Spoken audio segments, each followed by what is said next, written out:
Bonsoir tout le monde.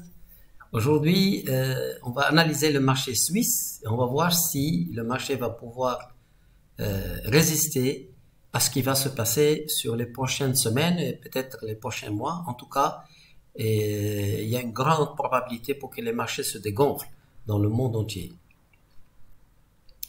Et donc, on va analyser pour voir si le marché suisse pourra servir de refuge, si le marché pourra monter peut-être.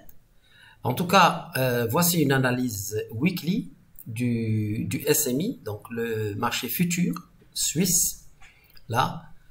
Et très rapidement, on voit que ce marché-là est résolument haussier comme les indices boursiers en général. Mais vous voyez ici cette première moyenne mobile que vous voyez là, elle tient vraiment le marché de manière presque parfaite. Et ensuite, également après le Covid que vous voyez ici, nous avons donc le marché suisse qui est en train de toucher ses plus hauts historiques. La question qui se pose est, est-ce qu'il va casser ces historiques-là pour revenir plus bas ou il va continuer à monter pour aller toucher encore une fois des plus hauts historiques. Alors regardez ici, lorsque le marché s'écarte de cette moyenne mobile à couleur bleu ciel, quand il s'écarte de cette amplitude-là que vous voyez, le marché revient vers cette moyenne mobile. Il le fait ici également et il l'a fait ici également. Donc, nous sommes en fait dans un mouvement élastique du marché par rapport à cette moyenne mobile-là. Donc, nous sommes assez éloignés maintenant et elle va faire un effet ressort sur le marché suisse. Je voulais vous montrer également, ça c'est Belkheat Barisant, c'est mon indicateur pour les abonnés, mais je vous fais une présentation également de cet indicateur qui, lorsqu'on arrive dans cette zone-là, il donne un signal de vente que vous voyez qui a été donc à l'avance, quelques semaines avant, même un mois et demi avant le Covid, le Barisant avait annoncé une chute brutale des marchés que vous voyez ici. Et maintenant, depuis 2020 et 2021, en aucun moment, le Barisant n'a donné un signal de vente, sauf cette semaine. À partir de là, aujourd'hui, on est le 13 décembre et nous avons une divergence flagrante sur l'indicateur barycentre et sur le marché, le SMI, donc l'indice des valeurs suisses. Alors vous voyez ici, par exemple là, nous avons un mouvement haussier alors que là, nous avons un mouvement baissier. C'est ce qu'on appelle une divergence baissière. Et ça ne s'arrête pas là, en fait. Ce qu'on peut dire, c'est que tant que ce marché-là n'a pas cassé la ligne bleue que vous voyez là, il n'y a pas de risque. Mais il faut surveiller ce niveau-là, parce que ce niveau-là peut être cassé avant Noël. Et s'il est cassé, on va aller rapidement vers des niveaux comme par exemple ici, 11 530 ici. Et attention, si ça ne tient pas ici, et il y a de fortes probabilités que ça ne tienne pas, on peut aller chercher ces niveaux quand même très bas. D'accord? C'est juste une histoire d'élasticité du marché financier. Alors, on va jeter un coup d'œil pour avoir une vue. Est-ce que le marché suisse est dans une bulle ou et ça correspond à une réalité économique, financière en Suisse. Alors, ce qu'on fait, c'est qu'on vient ici, j'enlève les indicateurs, là, et je viens à partir de l'année de Covid, là, ici, d'accord, vous voyez ici, et je vais comparer l'indice suisse par rapport à un indicateur qui est intéressant. Regardez comment je le trouve ici. Voilà.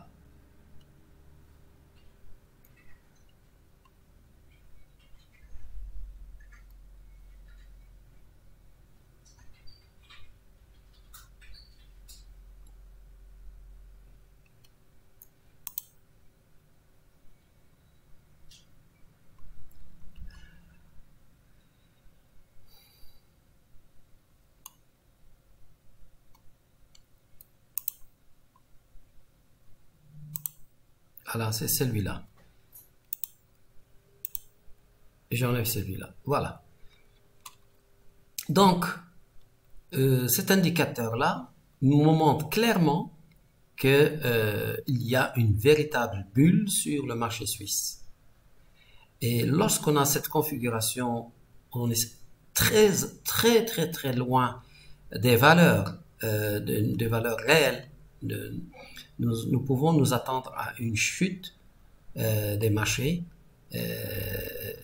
suisses. Nous allons jeter un coup d'œil sur UBS pour voir, qui est une des grandes banques suisses, et on va voir ce que cette société-là, cette banque, nous prépare. En regardant ici, voilà, on se prépare. Donc, dans un premier temps, on voit tout de suite ici que lorsque on a ces trois moyennes mobiles qui se chevauchent, ça veut dire que nous sommes dans une situation de trading range, donc il n'y a pas grand-chose à faire. Et lorsque ces moyennes mobiles s'écartent, ça veut dire qu'il y a une tendance, effectivement, il y a une tendance baissière, et ensuite le marché est remonté.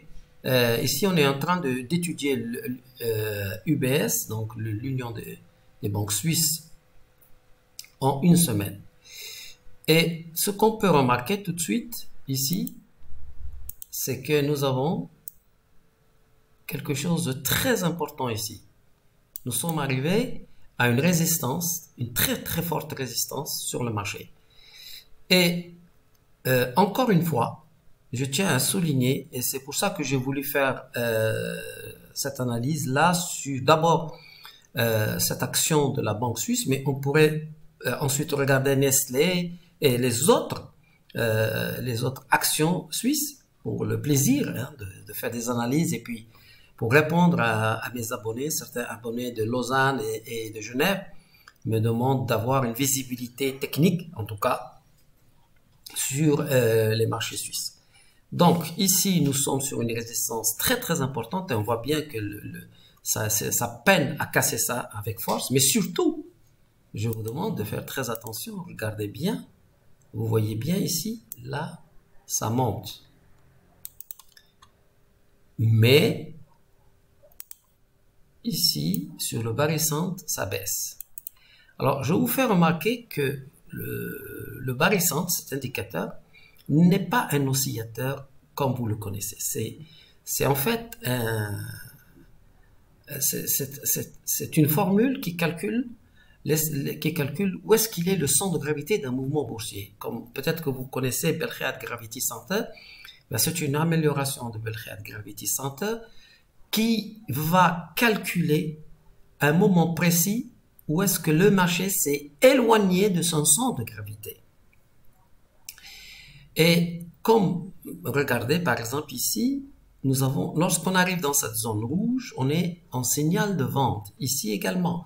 Et vous voyez, la précision suisse de l'indicateur Belkhayat Barry-Centre, c'est que lorsqu'on est dans cette zone-là, alors là, on est vraiment dans une zone de vente. Et on a eu raison ici, on a eu raison ici, et ici, le marché n'est pas allé chercher la vente, même si on a courbé ici, mais là, on est vraiment dans une situation importante. Il faut faire attention. Je pense qu'il serait sage de prendre ses profits, même s'il faut payer des taxes pour ça à la fin de l'année. Mais je vous propose de ne pas hésiter à prendre vos profits sur cette action. Pour le moment, n'attendez pas de voir. La probabilité pour que ça casse cette résistance, elle est faible. Et même si ça casse, le potentiel pour que ça monte est quand même assez limité, puisqu'on doit d'abord venir ici et ensuite venir là. Donc on a de la résistance. On a 3 résistances à casser, alors que le premier support, il est là. Donc notre espérance mathématique de perte, elle n'est pas prenable. On peut pas la prendre, puisque nous avons, disons, 70% à 80% de probabilité de baisser. Et si on baisse, on va baisser jusqu'à ce niveau-là. Tandis que si on veut gagner, on va gagner, on est limité dans le gain. Donc, je voulais vous montrer ça, mais on peut également voir une autre action. Attendez, on va voir. On va regarder par exemple Roche ou Novartis. Tenez, on va regarder Novartis.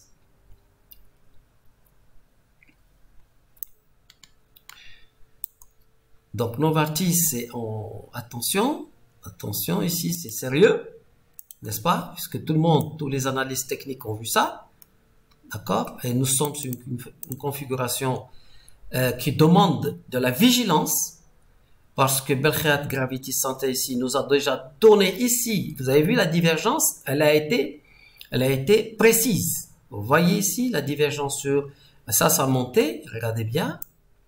Ici ça montait et ici ça baissait. On a eu un signal d'achat ici, on a eu raison, on a eu un autre signal d'achat ici. La divergence ici, elle a fonctionné à la perfection.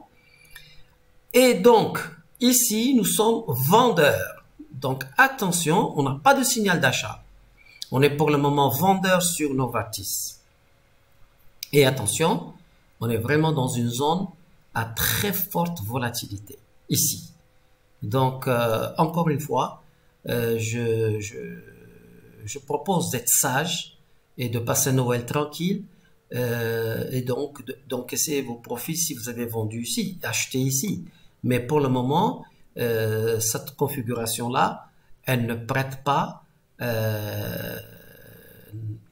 Je vous propose de ne pas rester sur cette valeur pour le moment. Regardez, nous avons la ligne bleue à traverser rapidement les deux autres lignes, et ça c'est très significatif d'un mouvement baissier, d'accord? Donc attention sur cette valeur là. On va regarder une autre valeur, Zurich Assurance. Zurich Assurance, pour le moment ça tient, hein, puisque on est en weekly. Pour le moment c'est une valeur qui tient. Mais attention, si ça casse ici, ça va aller directement sur la planche. Et nous avons encore une fois ici une divergence baissière sur cette valeur. Nous avons ici qui est plat, mais ici qui s'abaisse. Donc attention, nous dirigeons, vous voyez, nous dirigeons vers la ligne verte ici. Donc Zurich Assurance également, à prendre vos profits si vous étiez acheteur. Ça vaut le coup. En tout cas, pour ce qui se passe aujourd'hui, c'est que il y a effectivement les marchés qui ont été gonflés par tout ce que vous savez, et effectivement les marchés européens et la Suisse comprise dépend de ce qui se passe aux États-Unis. Si le Nasdaq explose, ben ça explose à la hausse. Si ça baisse, ça va baisser partout. Et donc, les marchés américains sont fortement influents sur les marchés européens et asiatiques. Mais on constate quand même que le marché suisse garde une certaine souveraineté malgré tout. Donc, ce caractère de pays neutre, on le voit maintenant qui un petit peu se dégager doucement, mais il n'est pas à l'abri, hein, d'une tempête boursière. On va regarder une autre action. Je regarde un peu. Et si vous voyez une action que vous avez envie de voir analysée, je peux Holcim. Allez, Holcim, normalement, on va regarder Holcim. Si vous voyez une valeur que vous voulez que j'analyse, avec plaisir, je peux vous donner mon avis, hein, sur l'action. Alors, sur cette valeur-là, Holcim, on est déjà en dessous de la ligne blanche, donc il faut éviter d'acheter cette action, déjà au point de vue mathématique et technique, d'accord? On ne parle pas des fondamentaux, je ne connais pas les fondamentaux de cette société, je n'ai jamais eu en 30 ans de métier à connaître les fondamentaux d'une société pour acheter ou vendre cette société. C'est une particularité de l'analyse technique pure.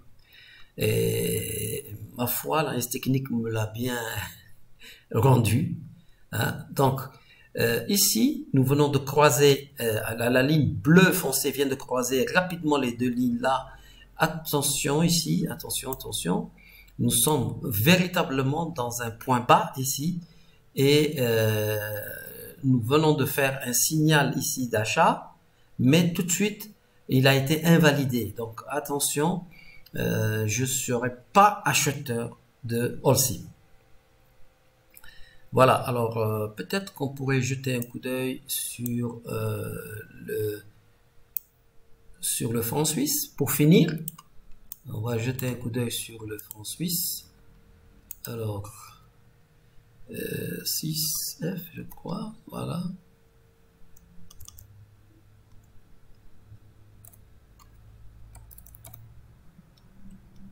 S. Voilà.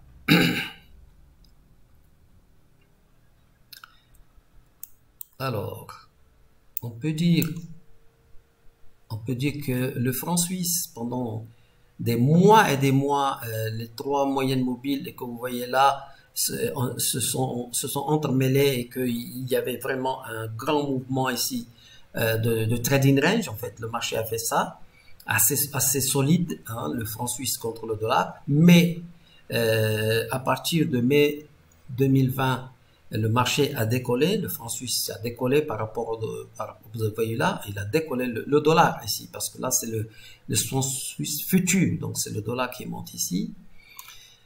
Et ensuite, on revient dans cette configuration là, on est toujours en haut ici.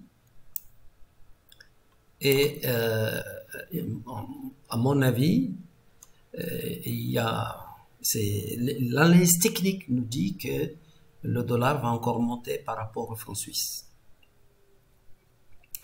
Nous avons une forte configuration haussière hein, sur le dollar contre le franc suisse. On le voit clairement ici. Donc là, on le voit ici. C'est vraiment clair ici. Nous avons une configuration très forte. Nous sommes dans une zone ici où on se prépare juste à acheter.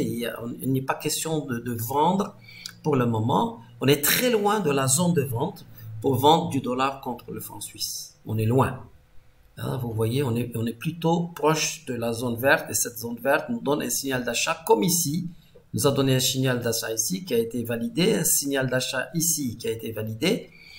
Et on est plutôt, la seule fois où on nous a donné un signal de vente, le bas récent nous a donné un signal de vente, eh bien, c'était justement cette divergence ici que vous voyez là, ici qu'on est arrivé ici. Enfin, on a eu un signal de vente sur le dollar contre le franc suisse et qui s'est révélé un très bon signal puisque le marché ensuite est tombé. Mais donc, pour le moment, le dollar semble prendre de la force par rapport au franc suisse, mais également par rapport à toutes les autres devises. Il faut s'attendre à ce qu'en 2022, on retrouve un dollar assez fort. Ça semble étonnant. On peut toujours penser plein de choses avec les taux d'intérêt américains, avec le surplus des milliards, des trilliards, etc. On peut penser que finalement, c'est une monnaie qui a été tellement imprimée qu'elle devrait perdre la valeur, etc. Mais il y a les dessous des marchés. Et les dessous des marchés, seule l'analyse technique nous dit ce qui se passe. On a beau essayer d'être économiste, on a beau essayer de comprendre les choses de manière académique, ça ne marche pas sur les marchés financiers. Voilà. Donc, c'était un petit coucou donc de Marrakech pour mes amis de Lausanne et de Genève et d'ailleurs. C'est toujours un plaisir de retrouver un petit peu ces valeurs suisses, le franc suisse, l'indice suisse.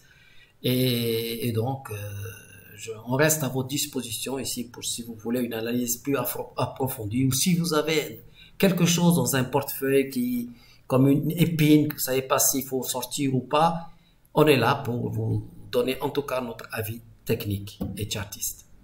Voilà, un petit coucou de Marrakech et puis on vous dit à très très bientôt.